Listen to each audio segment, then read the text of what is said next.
Comment appliquer la règle du produit en croix? C'est ce que l'on va voir de suite dans cette leçon. C'est parti! La règle du produit en croix, que l'on appelle également la règle de 3, est une règle qui est très utile lorsque l'on doit résoudre des problèmes de proportionnalité, puisqu'en effet, elle va nous permettre, dans un tableau de proportionnalité, de calculer ce que l'on appelle la quatrième proportionnelle. Alors qu'est-ce que cela signifie? Bien, à partir d'un tableau de proportionnalité ici composé de 4 valeurs, bien dès lors que j'en connaîtrai 3, que je connaîtrai 3 valeurs sur les 4 de mon tableau de proportionnalité, bien grâce à la règle du produit en croix, bien je pourrai rapidement déterminer la quatrième valeur de mon tableau de proportionnalité, que l'on appelle donc la quatrième proportionnelle, puisqu'en effet, le nombre que l'on va chercher, il est unique pour pouvoir garder la relation de proportionnalité de notre situation. Alors que nous dit la règle du produit en croix? Bien tout simplement, elle nous dit que le produit des termes d'une diagonale, donc c'est-à-dire le produit c'est une multiplication, c'est-à-dire que A fois C, eh bien le produit des termes de cette diagonale va être égal au produit des termes de l'autre diagonale, c'est-à-dire B fois D. Et à partir de cette égalité, je vais pouvoir déterminer la quatrième valeur de mon tableau de proportionnalité, à condition bien évidemment de connaître les 3 autres. Donc par exemple, si dans mon problème, eh bien je ne connais pas par exemple bien C, la valeur qui est ici dans ma case C, eh bien à partir de cette égalité, de la règle du produit en croix, je vais rapidement pouvoir en déduire la valeur de C, puisqu'en effet, C, ça va être égal à B fois D divisé par A. Voyons concrètement comment appliquer la règle du produit en croix à travers ce problème. Alors l'énoncé nous dit que on a un véhicule qui a consommé 48 litres d'essence en parcourant 657 km.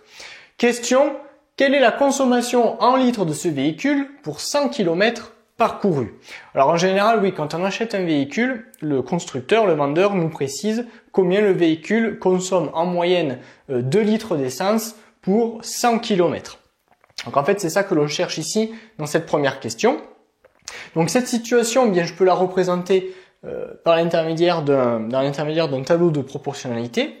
Alors si je lis le début de mon énoncé, eh bien je sais que mon véhicule il consomme 48 litres d'essence dès lors qu'il parcourt 657 km. Donc pour 657 km parcourus, mon véhicule, lui, il consomme 48 litres. Question, combien va-t-il consommer de litres? Donc ça, je ne le sais pas encore. Quand il va parcourir 100 km. Donc si je dois parcourir 100 km, combien je vais donc consommer de litres d'essence? Et c'est ça que l'on cherche. Et bien là, pour pouvoir trouver cette réponse, c'est-à-dire finalement la valeur de x ici, eh bien on va utiliser la règle du produit en croix. Et qu'est-ce qu'elle nous dit ici, la règle du produit en croix? Bien là, je regarde mon tableau de proportionnalité, je regarde les 4 valeurs que j'ai ici. J'en connais 3, donc c'est bon. 1, 2, 3. Et donc dans cette partie de mon tableau de proportionnalité, comme je connais 3 valeurs sur 4, eh bien je vais pouvoir déterminer la quatrième proportionnelle, c'est-à-dire ici la valeur de x.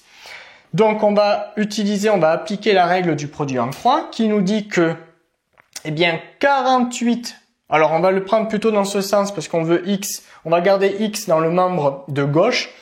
Donc qu'est-ce qu'elle nous dit la règle du produit en croix? Eh bien elle nous dit que x multiplié avec 657, donc x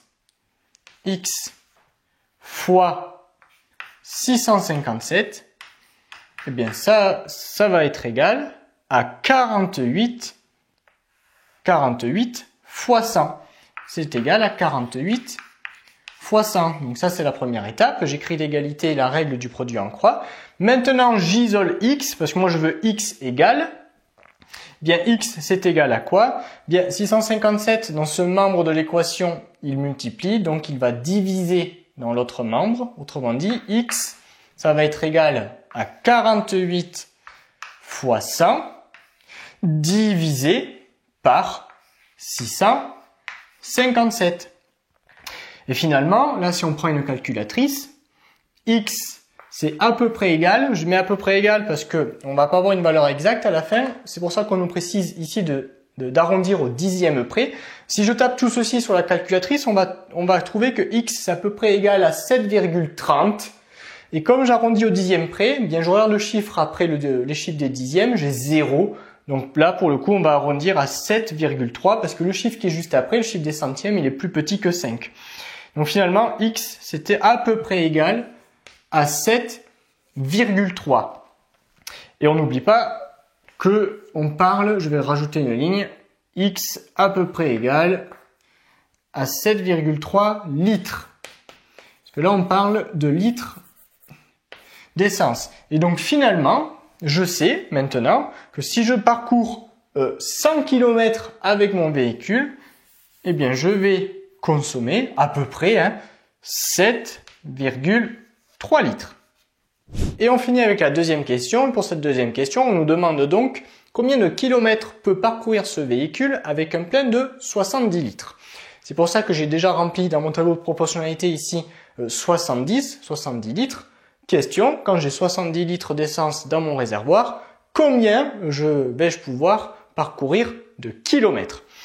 Pour le savoir, on va utiliser une fois de plus la règle du produit en croix. Parce que là, on va se situer cette fois dans cette partie du tableau de proportionnalité. Je connais bien 3 valeurs sur les 4. 1, 2, 3. Par conséquent, je vais pouvoir déterminer la 4e proportionnelle. Donc c'est parti.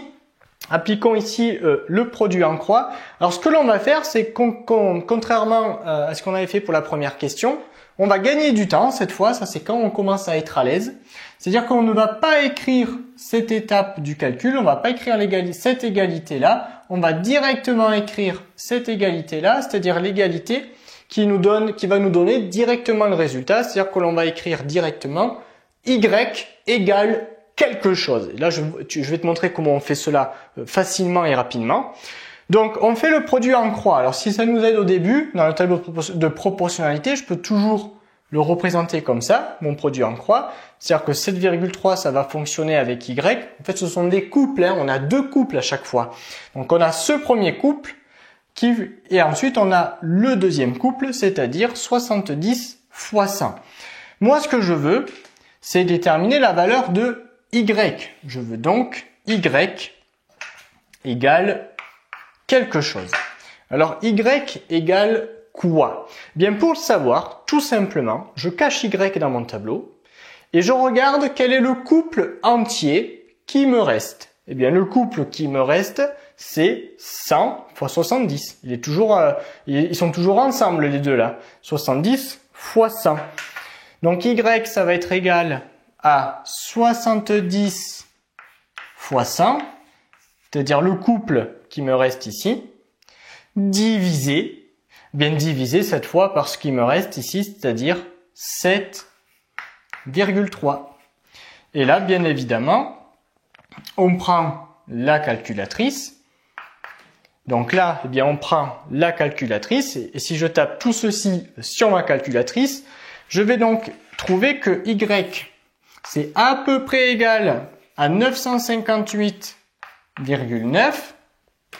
Et là, on n'oublie pas que en fait, dans la question, on me dit d'arrondir à l'unité près.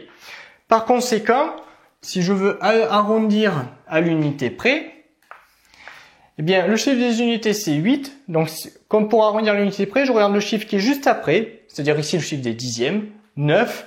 Et comme 9, il est supérieur à 5, par conséquent, je vais rajouter une unité ici. Donc, mon 8, il va devenir 9. Et donc, finalement, Y, ma valeur Y, c'est à peu près égal à 959. Alors, on n'oublie pas que là, on parle de kilomètres. Donc, si j'en lis, je rajoute ici mon unité. Et finalement, eh bien, avec mon plein de 70 litres, je vais donc pouvoir parcourir 959 km. Cette leçon est désormais terminée. Abonne-toi à la chaîne pour ne rater aucune de nos prochaines vidéos. Et on te dit à très vite dans une autre leçon de Petit Savant.